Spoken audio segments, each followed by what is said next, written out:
eegalla. Har'a eegalu qabna yookaan ati viidiyoo waraabadu yookaan si waraaba.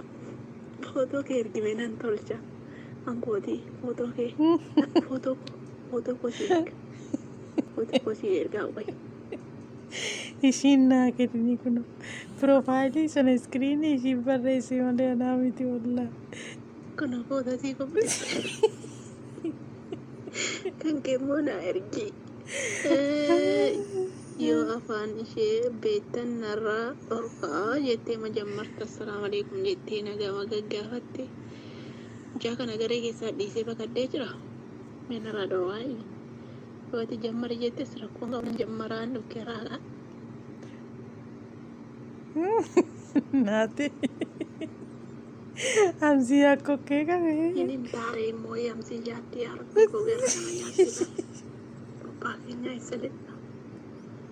Ijoollee moo garee keessaa yaadee ilaala. Qoyi takkatti ilaalaa yoo ijoolleen hin yaade ta'e tiraantii keenya yoo ijoolleen hin yaade ta'e immoo inni rakkoon qabu. Ilaalaa jaalla. Firaanki kun inni firaanki ta'a. Hi guys, jirra jirtu Oromoo koo qaalii bakka jirtanitti nagaan rabbii isin biraa jiraatuun isiniin jedha. Warroonni chaanaala kiyya kanaaf maatii hin taane sabiskiraayib gochuun maatii naaf ta'aa. Anillee isiniif hin ta'a wanti naaf kaa'in isiniin jedha. Warroonni maatii kiyya taatan ammoo guddaa galatoomaa isiniin jedha Oromoo kiyya. Bakka guddaa isiniif qaba. Rabbiin nu haa bilisoomsu. Isiniin jedha akkasi har'a xiqqoo jarris narraa gadi ba'anii jiranii sagaleen kiyyas ol qabamaadha akkasi walaa jajjabeessinu Oromoo kiyya waliin haa dhaabbannu haamilee waliif haa taanu isiniin jedha. Viidiyoo hojjenne keessatti jechuudha aniif sabboontuun firaankii hedduu hojjenne.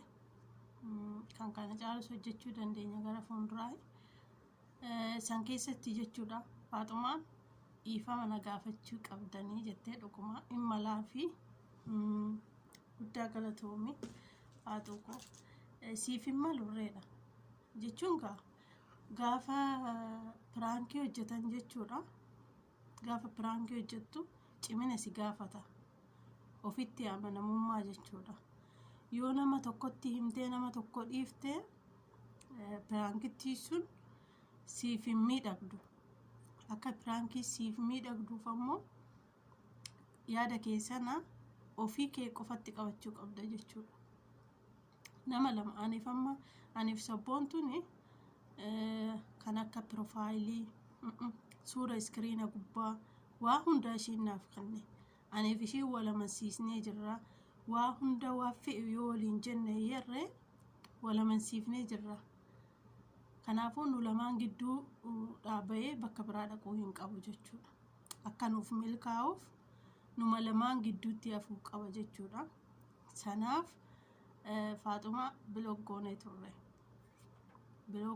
turre ijoolleen jechuun ati maaliif achitti fixuu hin dandeessanii ati osoo jirtu akkamitti miidiyaa gubbaa irratti ol bahee gaafa jedhaniini ana bilook na godhanii eenyumattuu dubbachuu hin danda'u jettee turte. Nus akkuma nuuf milkaa'uuf malee siif maleetii miti siif hin malu qaaliitiyya kabajamtu ko akkasii nu faanaa kuftee kaatee waa hedduu yaadanna waliirra irra jirta waan ta'eef asumaan dhiifama siin jedha. Odoo waan fee ta'uyyuu baateeti garuu siif hin malu akkuma nuuf miidhaguuf akkuma nuuf toluuf jenneetuma hanga sana garaa sitti jabaanne waan ta'eef faatu ko dhiifama nu godhii siin jedha onneetiyya akkasii kibraa dhiifama siin jedha rafetiyya. Maaliif jennaan gaa yoo dubbanne yookaan kakachuu jira guyyaa sadi soomanuun cimaadha. Waa hedduu jira jechuudha. Si kijibullee hin feenu bakka guddaa siif qabna. Sanumaaf jenneeti garaa jabaannee biloksi goona jechuudha. Sanaafuu haa tokko dhiifama onneerra dhiifama nuuf godhi. Afoonaa lillaahi namni kamiyyuu akkanatti qabamullee hin fedhu. Akkas isiniin jedha. Dhiifama faatotiyya qaalitiyya hundaa oliitiyya siin jedha. Akkasiga nu cufaati viidiyoo faa dalagatta nan fakkaate.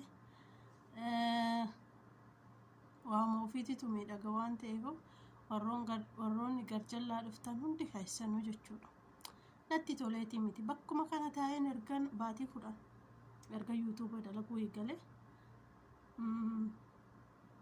baatii 10 itti dhiyaadhuudhaaf hin guunne 8 waan akkasiiti. Baatii 8 akkas natti fakkaata viidiyoon koo inni duraa suni bakkuma kana taa'ee waraaba. Gaafa yuutuuba banadhu nyaata bilcheechuu irratti argisiisuudhaaf garuu madaamin tiyya amaanaadha manni koo amaanaadha naan jette jechuudha.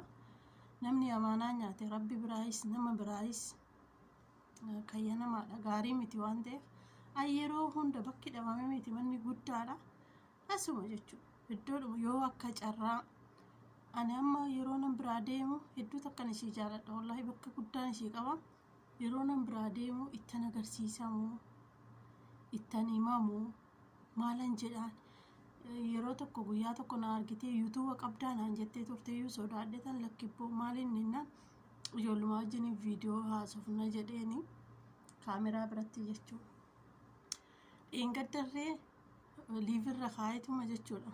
Lafa kaayee deeme ol garagalchee akkasiyoon gadi garagalchee mul'atu ol garagalchee lafa kaayee jechuudha. Maalinni maalirra jirtaa barnaamijii maalii gubbaa jirtaa naan jette naasuu miti himuudhaan ijoolleen taphachaa jirreen jedheen akkasii baay'ee takkan cannaqame jechuudha. Ani sobuun natti hedduu odoon nyaadhe onan qubsitu odoon dhugee odoon baaftu sobuu jireenya koo keessatti hin fedhu hedduu takkana cannaqaa jirti jechuudha.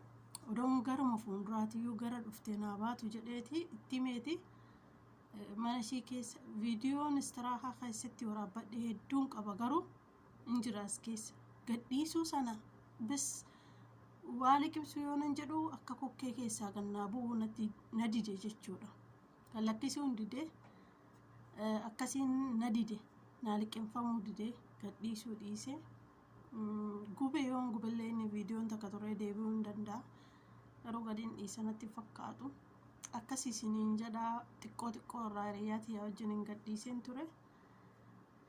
Sanaa fi cimaatii viidiyoo dalagadhaadha jechuun barbaada. Dhiifama faatuurraan aansee sumaanii yaa lubbuutiyya yaa qaalitiyya dhiifama guddaa onneerraa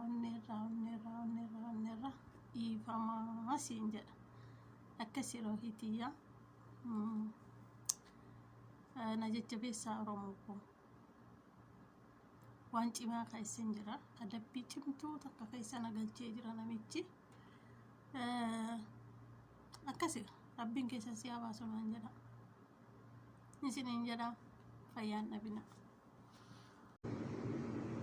Har'a eegalu qabna yookaan viidiyoo waraabadu yookaan si waraaba footoo kee ergime nan tolcha angootii footoo kee footoo koo si ergaa wayi. Ishiin naa kenni kun piroofaayilii sana iskiriinii ishiin barreesse malee anaa miti wallaa. Kun footoo si qophii kan keemmoo naa ergi. Yoo afaan ishee beektan narraa dhorkaa jettee majammarta assalaamu alaikum jettee nagama gaggaafatte jaa kana garee keessaa dhiisee baqaddee jira meenarraa dhorwaa yooti jammari jettes rakkoon qaban jammaraan dhukkee raaqa naati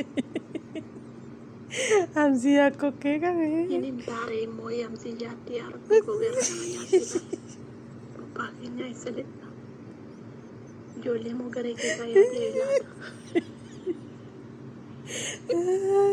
Qoy takkatti laalaa yoo ijoolleen hin yaade ta'e biraantii keenya yoo ijoolleen hin yaade ta'e immoo inni na rakkoon qabu. Biraanki kun inni biraanki ta'a.